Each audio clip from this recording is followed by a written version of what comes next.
I just got done watching Loki Season 2, Episode 3, and it's time to dive into my full spoiler review. If you are new here, make sure to hit that like and subscribe button. Leave your thoughts, please, down below, because I don't know how anyone else is feeling on this show. I've been watching all the episodes early, watching them back to back, and again, this will be a full spoiler review, so if you haven't watched the episode yet, definitely go watch it. But the first two episodes, I wasn't really feeling. I liked them, I thought they were good, but they weren't the thing I wanted this show to be like Season 1 was. All these different places that they're going to visit with the TVA, all the time stuff, and specifically dealing with those moments between Loki, Sylvie, and Mobius.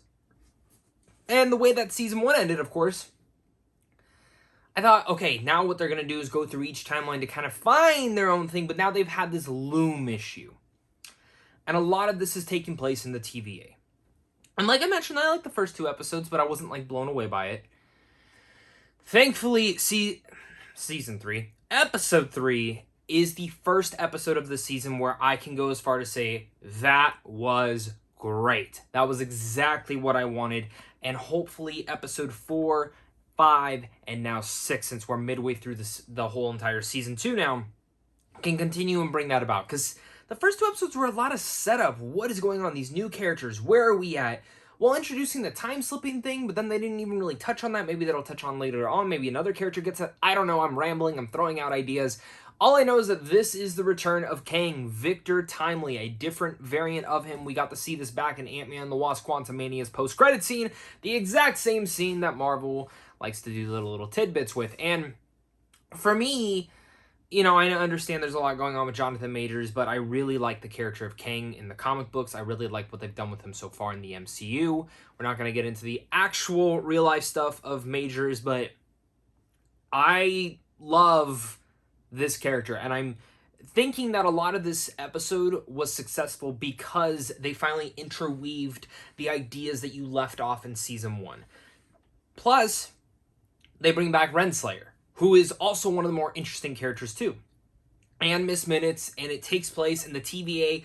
Mobius and Loki are actually going to a different timeline. They're going to the past to see things, and there's a whole bunch of ideas there. So, diving into this episode, a couple Easter eggs to kind of mention that I had a blast with. I love Miss Minutes shifting from orange to black and white and looking all more cartoony, like old school Mickey Mouse. Love when they have the pie eyes. Love that type of stuff. Loved how they used the Miss Minutes for that. As well as the little throwback to Loki, Odin, or not Loki, Thor, Odin, and Balder. I thought that was fantastic. I thought that was a nice little gag in there and a nice visual Easter egg. Specifically Balder, because there's been so many rumors that Kevin Feige has wanted to put Balder inside the MCU. There was rumors that Daniel Craig was possibly going to play Balder in the Illuminati scene within Multiverse of Madness. Maybe one day we'll actually get that. But I thought that was fun. And going into this, the second they go into this Victor Timely thing, us fans who watched Ant-Man and the Wasp Quantumania, and of course Kang fans from the comic books know who Victor Timely is. And the second he showed up, it was a great introduction. Such a different variant. I like when we play around with these ideas. And then it just ensues into insanity. Whether it was chasing Victor Timely around, trying to get on the Ferris wheel, and then Sylvie shows up and just starts trying to kill him, and Loki having to stop her, and Mobius and Renslayer fighting. It was a lot of reunion stuff here, but the ideas of Victor Timely finding out certain aspects, like the fact that there's this whole plan that Miss Minutes has given Renslayer that in the untimely death of all he who remains, this is supposed to go forward, which is her delivering the TVA book to a young Victor Timely, who has now given him all these ideas and all these different devices and all these sorts of things. And now we're playing around with that variant. And the more and more we approach Obi and everything that happens to be with the TVA and how he created that guide, I'm starting to get to the point that Obi is going to be like, and maybe I'm wrong, this is just a theory, will be this secret puzzle piece that is floating out here as this mysterious new character that's just fun and quirky, but will end up fitting into a slot that's going to just maybe provide for a giant twist. It's just the way that they're building it up and everything of that nature kind of gives me those ideas. Maybe you guys can let me know down below what your guys' thoughts are. Do you guys think I'm crazy for thinking that? But I mean, you get Ke-Huy Quan to play this, who just won an Oscar for Everything Everywhere All at Once. You would imagine that that's how they're going to play with this. So that's just an idea there, but I really liked how Victor Timely tried screwing over Renslayer. The Miss Minutes tried like flirting with her. Does that mean Miss Minutes is going to get a body later on? Do we see other Kang variants? Because Loki and Mobius need to bring this one back to try and fix the Loom and go through there. And again, this whole Loom subplot, I'm wondering where that particularly goes. Like, is that going to end up taking us over to Battle World? Is that going to end up tying into Deadpool 3? Who knows? I don't know. But at the end of this episode, Sylvie does not kill Victor Timely. She lets him go. She lets him go back with Loki. What am I talking about? Loki and Mobius. And that's where it ends there. And she stays with Renslayer and kicks her through a time portal, which takes her to the seat at the end of the world, or the seat at end of time. And it's the decrepit He Who Remains, which the freaking effects and the visuals and the prosthetics on that just looks awesome.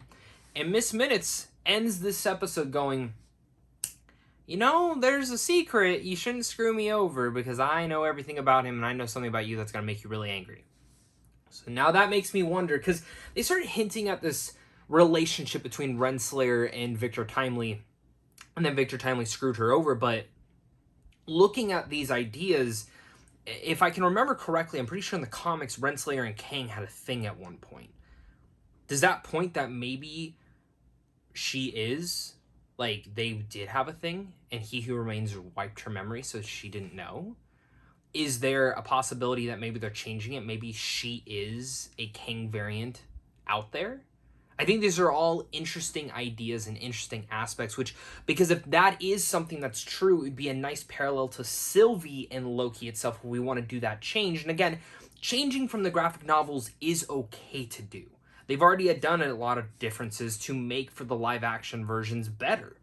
And if that was something to do, I would be completely down for that, because then again, it parallels to what Loki and Sylvie just did, as Renslayer and Kang are actually variants of each other. Again, I'm spewing out theories, I'm spewing out thoughts, but that's my theories and that's my review of Loki episode 3. I really enjoyed this one. I thought it was really great. This is the best one so far, and I'm hoping episode 4 can continue this momentum. Let me know down below what your guys' thoughts are. Make sure to hit that like and subscribe button, and of course, until next time, stay classy.